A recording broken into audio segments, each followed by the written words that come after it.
Dans cette vidéo, nous reprendrons d'abord la méthode qui permet de rédiger rigoureusement un calcul, puis nous appliquerons cette méthode au calcul de la distance parcourue par une voiture.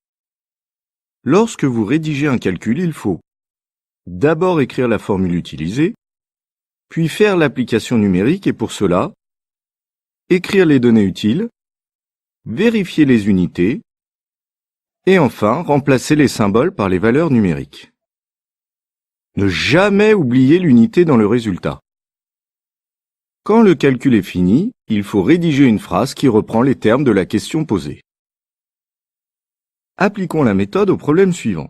Un automobiliste qui roule à 20 mètres par seconde, soit 72 km/h, aperçoit un obstacle et freine brusquement.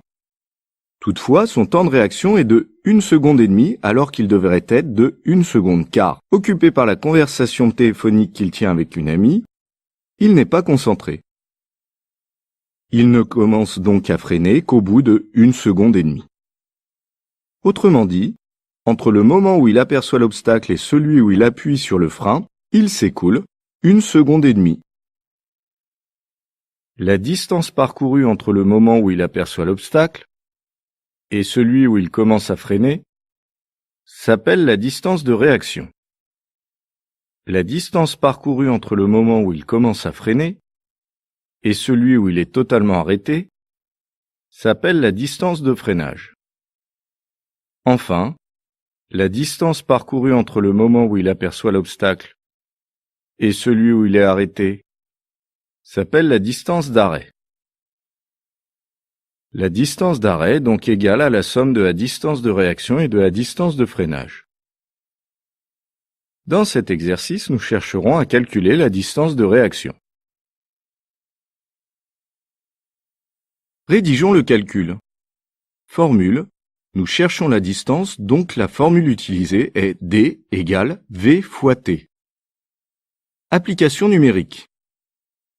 L'énoncé propose la vitesse exprimée en deux unités différentes, en mètres par seconde et en kilomètres par heure.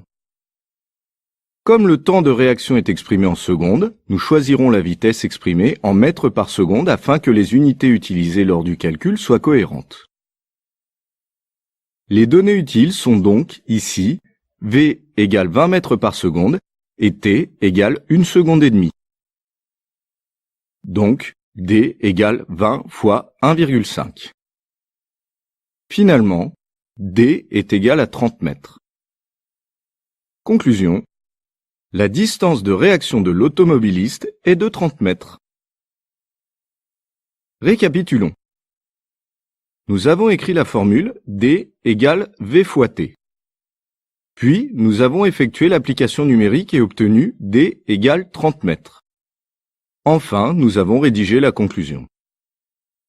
Attention, ne jamais oublier l'unité dans le résultat.